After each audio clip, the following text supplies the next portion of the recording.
Good evening viewers and welcome back to Ben's Gluten-Free Kitchen. So tonight, Jill's on the phone to a few of her girlfriends, so that gives me a bit of free time and I'm going to do some cooking. So as I've said before, I love food that's got some heat into it. I particularly like Chinese food as well, because they know how to pack flavour into their food. It also started to introduce me to the different textures to food as well, which is something else that's important. And that's from the crispness of some of the vegetables, to the softness of some of the noodles, but more importantly to the different flavours that it introduces, from the sweet, sour, salty and the spicy as well. I enjoy making soups because they're very quick and easy. It's just a little bit of cutting, put it into a bowl with some hot water, and then just leave it for half an hour, maybe an hour, just to gently simmer. But for this Chinese soup, it's probably got at least 7 or 8 different key ingredients there. So as I say, there's quite a lot of ingredients there, and I'm just going to focus on these just a few at a time. So the first few things I have there is chili powder, ginger powder and Szechuan peppercorns. Now those are going to add the heat and some of the floral notes to this soup. The next few are just some of the traditional ingredients for Chinese cooking, in the form of honey for the sweetness, cider vinegar for the sharpness, and I'm using gluten-free soy sauce for the saltiness. Now I'm going to be adding some garlic as well, and my particular preference is to use chicken stock as well. So I've got a stock cube there, but instead of making that up to 450 millilitres, I'm going to be using 1.5 litres of water to the stock. And the last few ingredients are shallots. The recipe does traditionally ask for spring onions, but again I'm at the mercy of what I've got in my fridge and what I can get hold of at the supermarkets. I've also got some shiitake mushrooms. Now I do feel they're worth hunting out if you can get them, because texture is important in Chinese cooking and I feel they do just lend the authenticity. And finally I've got some sesame oil. Now I do feel that adds a bit of nuttiness to the soup, and that's something I like in the flavouring. And the last couple of ingredients, a surprise one is an egg. I'll show you how to use that towards the end. And because I don't have any bean sprouts, just to add some texture to the soup, I'm just going to crunch up 1 nest of egg noodles into the soup as well. So the first thing I'm going to do is just to slice up my onions. Now normally when I'm making soup, I dice the onions very, very finely. And as I've mentioned, for Chinese cooking, I find that they pay a lot more attention to the detail, so the textures of the food and how they cut the vegetables as well. So I'm just going to very finely slice these onions. So that's those onions sliced up. I'm just going to turn on my pan just to help that heat up. I'm going to add my sesame oil. Now you have to be very gentle with this, it's not like normal oil in it, and you have to use slightly lower temperatures. I normally don't like adding a lot of oil when I'm cooking, but for this one I want some of that flavour in as well. So that's probably 5 or 6 dessert spoons that I'm using there. So that oil's warm enough now.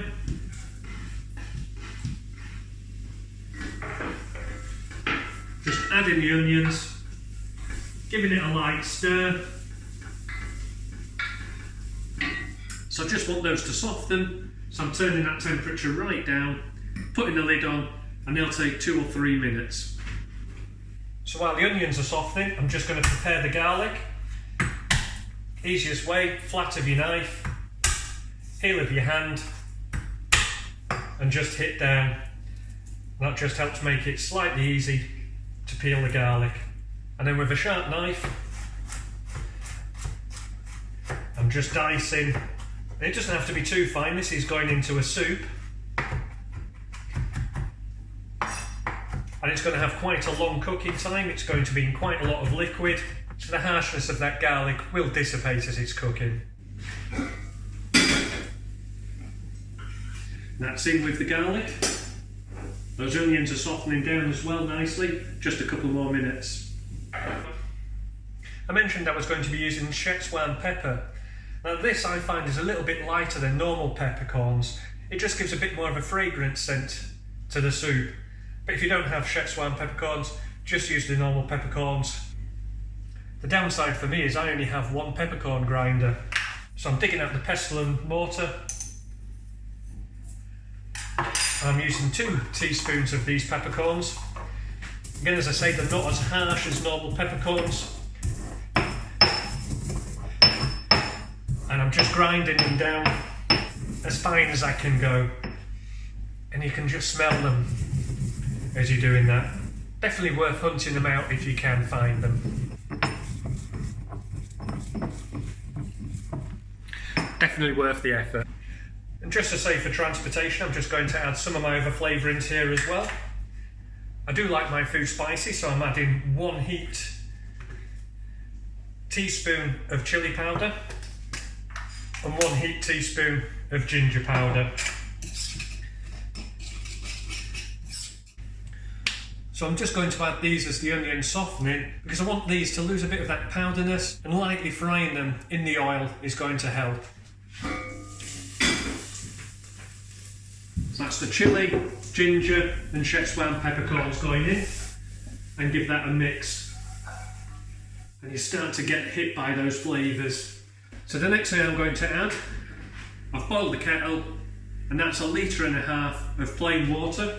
So I'm often tempted with this soup to make double the quantity, but I know I don't have a pan big enough. Just give that a mix, and at the same time add my chicken stock.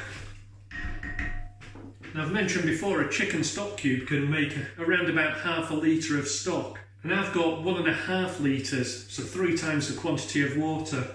And what I find with this type of Chinese cooking is it just builds the layers of flavours, so there may be a lot of different ingredients, but you're getting that flavour profile. The next couple of flavours that I'm going to add is the sweet, the sour and the saltiness. So the next flavours I'm adding is the sweet, the sour and the saltiness. So I'm using a dessert spoon, and that's 2 of the vinegar,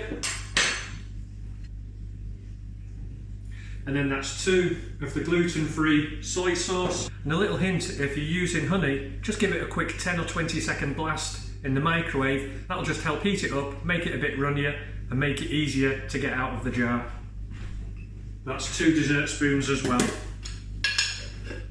It's quite easy to remember, equal quantities of your sweet, sour and your salty. And so at this point,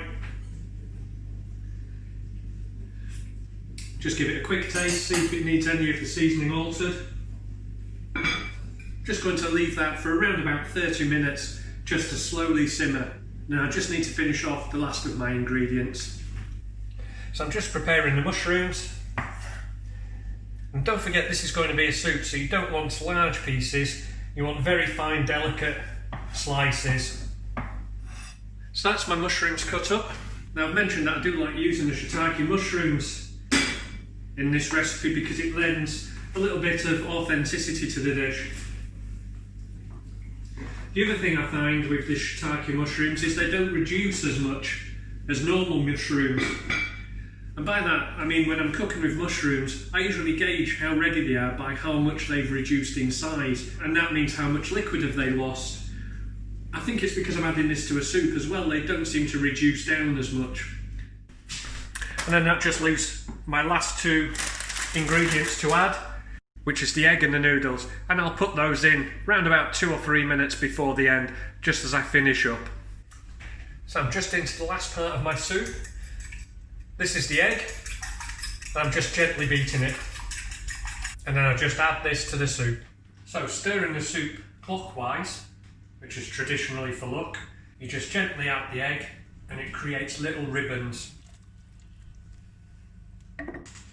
Now I realised earlier on I was saying add the gluten-free soy sauce, or I just forgot that I'm going to be adding noodles to it as well.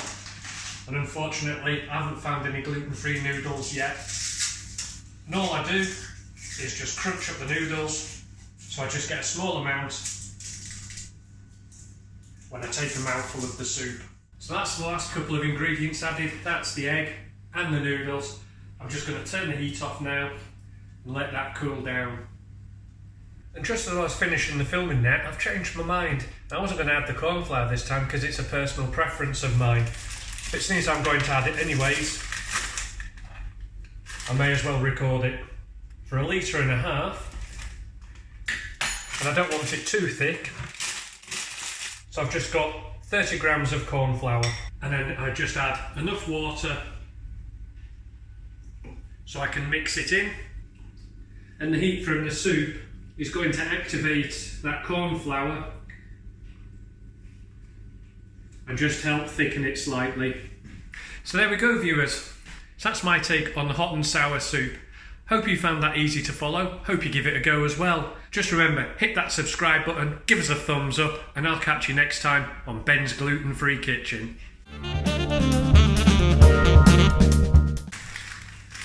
Can't believe I was going to make this one gluten-free and then forgot. I've never found a gluten-free egg noodle yet.